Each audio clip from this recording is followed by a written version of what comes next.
You know, the older we get, the more we realize something. Life isn't just about what you share, it's about what you protect. And here's the truth, not everything is meant for public display. Sometimes the greatest strength is in what you don't say, what you don't show, and what you quietly keep for yourself. So today, let's talk about the things older women should hide from everyone, not because you're secretive, but because you're smart. When you reach a certain stage in life, you realize that not every part of your journey needs to be narrated to the world.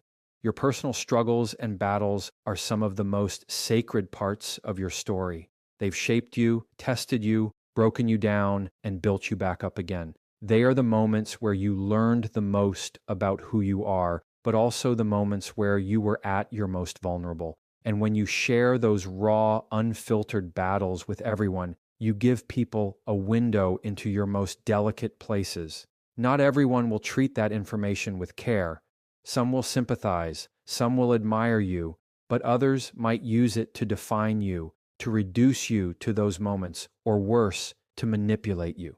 The truth is, your hardships are like your fingerprints, completely unique to you, and they deserve to be held and guarded with the same care you'd give to something irreplaceable. It's tempting to open up completely, especially when we're in a culture that constantly tells us to share our truth or be transparent. But transparency has limits when it comes to self-preservation. There is a difference between being honest and being exposed. You can be honest about the fact that you face challenges without narrating every detail of the pain. There is strength in letting people see your resilience, without letting them dig through the exact trenches you've crawled out of. The people around you don't need to know the full scope of the nights you cried yourself to sleep, the times you thought about quitting, or the heartbreak that made you question your worth. Those moments are sacred because they belong to you, and you are the one who decides when, where, and with whom they are shared. When you tell everyone about your deepest struggles, you risk giving away parts of yourself that you may not be ready to have judged or misunderstood. It's important to remember that the human mind loves to label and categorize. Once you share a painful chapter, some people will forever read you through that lens. They might measure your current strength by the weakness they once saw, or hold you to the version of yourself you were in that low moment.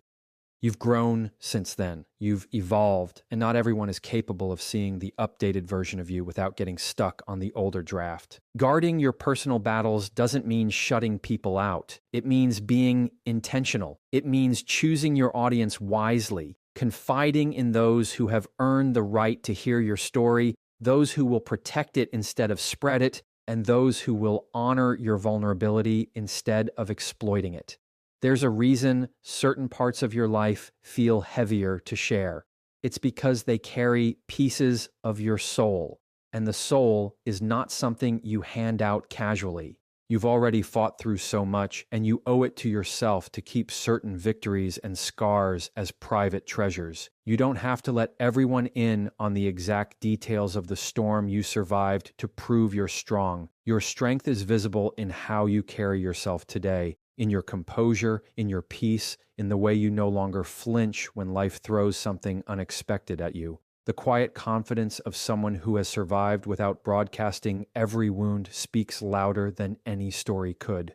Some of the most powerful people you'll ever meet are the ones whose past battles you'll never fully know.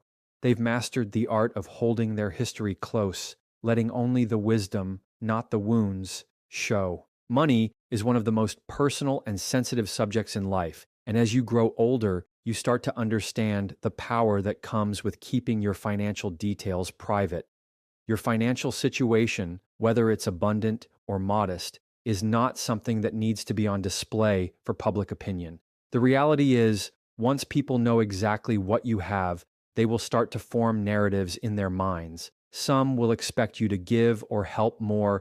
Others might envy or resent you, and some may even start to calculate how they can benefit from your position. When you keep your finances to yourself, you hold control over how people interact with you, and you protect yourself from expectations that can quietly become burdens. It's not about being secretive for the sake of secrecy, it's about self-protection and independence.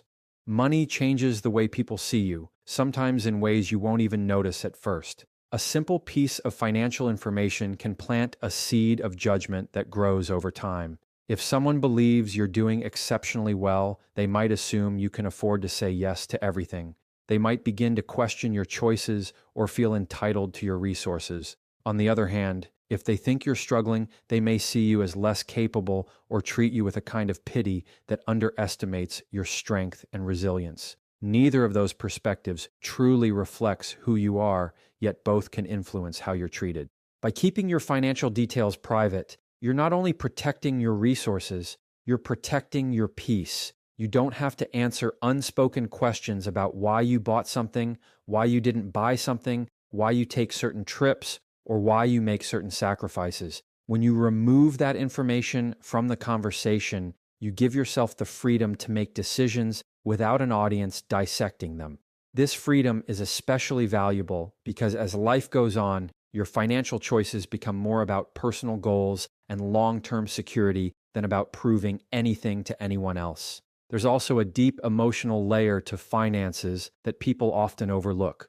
Money is tied to hard work, sacrifice, and sometimes even painful lessons.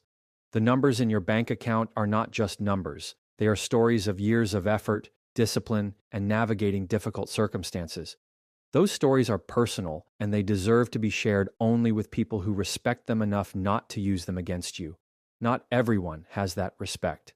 Some see financial details as an opportunity to measure your worth or compare themselves to you, which can quietly create distance, competition, or tension in relationships that once felt simple. Your romantic history is one of the most personal archives you will ever have, and not everyone deserves a copy. It contains moments of deep connection, heartbreak, lessons learned, and choices you made in times when you were different from who you are now. The more people know about every detail of that history, the more they may start to see you through those old chapters instead of the person you've become today.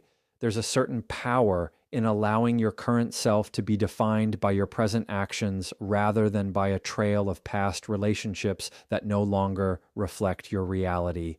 Protecting that history isn't about hiding mistakes or pretending they didn't happen. It's about keeping those experiences in the hands of people who will treat them with respect, not as gossip or ammunition. When you share too much about who you've been with, what you've been through, and why things ended, you open yourself to interpretations you can't control. People will filter your story through their own beliefs and biases, and once a narrative takes root in their mind, it's hard to change. They might view you through the lens of your past partners, assuming those choices define your standards or your value. They might analyze your current relationship decisions with unnecessary scrutiny, looking for patterns or mistakes to predict your future. The reality is, none of that is fair because your past is not a prophecy, it's a classroom.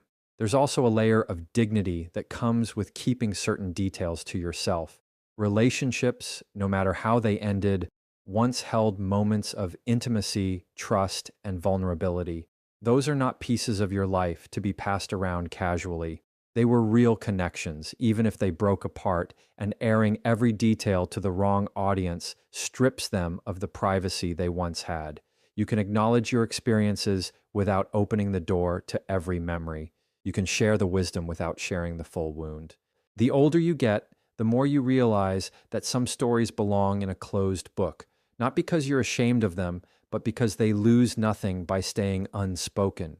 You don't need the validation of others to process or understand what happened. You've already done the work to heal and grow. And when you keep those details private, you also protect the people involved, even if they're no longer part of your life. This speaks volumes about your character. You're not interested in dragging the past into the present or in letting it define the way others see you. There's a kind of quiet strength in letting people wonder without ever giving them the full answer. It forces them to get to know you for who you are now without leaning on outdated information. It keeps your present relationships cleaner and freer from comparison or shadowed expectations. And for those you allow into your inner circle, you get to decide exactly how much they know, ensuring that what you share is met with understanding and trust rather than idle curiosity. Your romantic history is not a public timeline. It's a private evolution, a series of steps that brought you to where you are now. Not every step needs to be dissected, explained, or justified to others. The lessons you've carried forward are what matter most, and those lessons are already visible in how you carry yourself, the standards you set, and the love you choose to give and receive today. The rest belongs to you, and it's perfectly fine to keep it there. Your weaknesses and insecurities are some of the most delicate parts of who you are, and not everyone should have access to them. They are the places where you've felt small, unsure, or unsteady, and they carry stories that most people won't understand the way you do.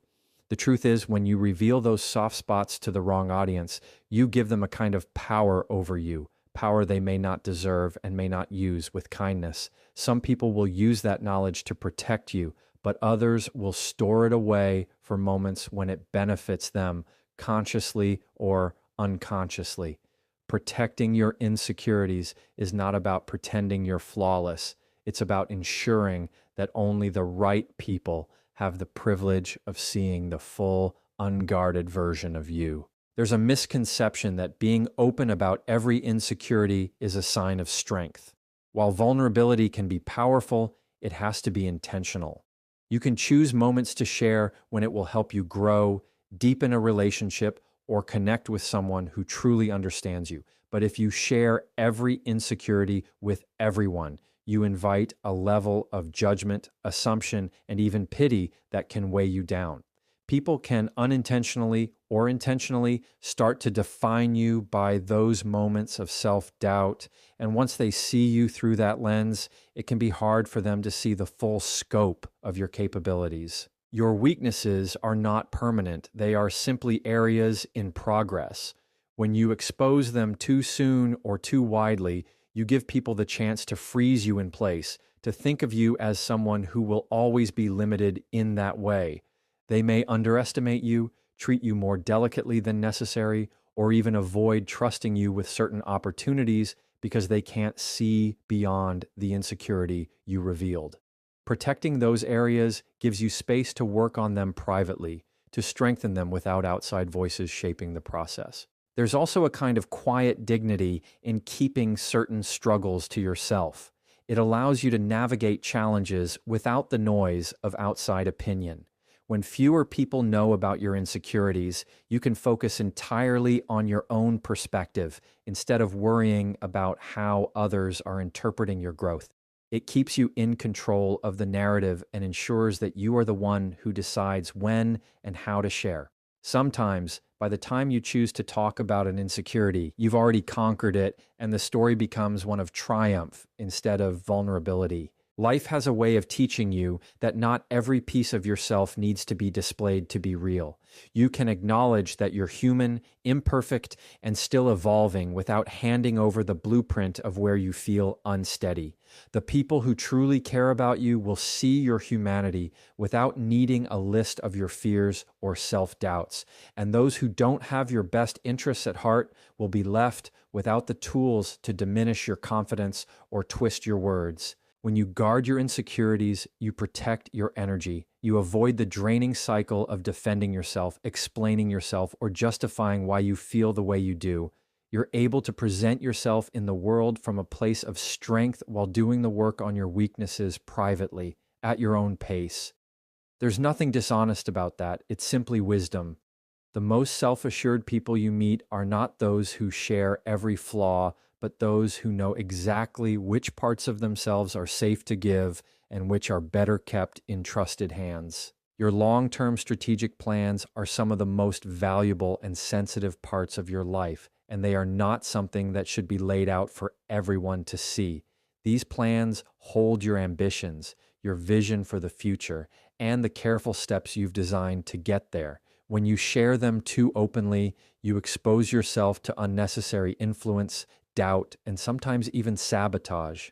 The truth is, not everyone will understand your goals the way you do, and some may project their own fears, limitations, or insecurities onto your vision. What feels like excitement to you might sound unrealistic to them, and before you know it, their doubt can start to chip away at your confidence. There is a power in building quietly. When you work on your plans in private, you give yourself the freedom to make adjustments without feeling like you have an audience judging every move.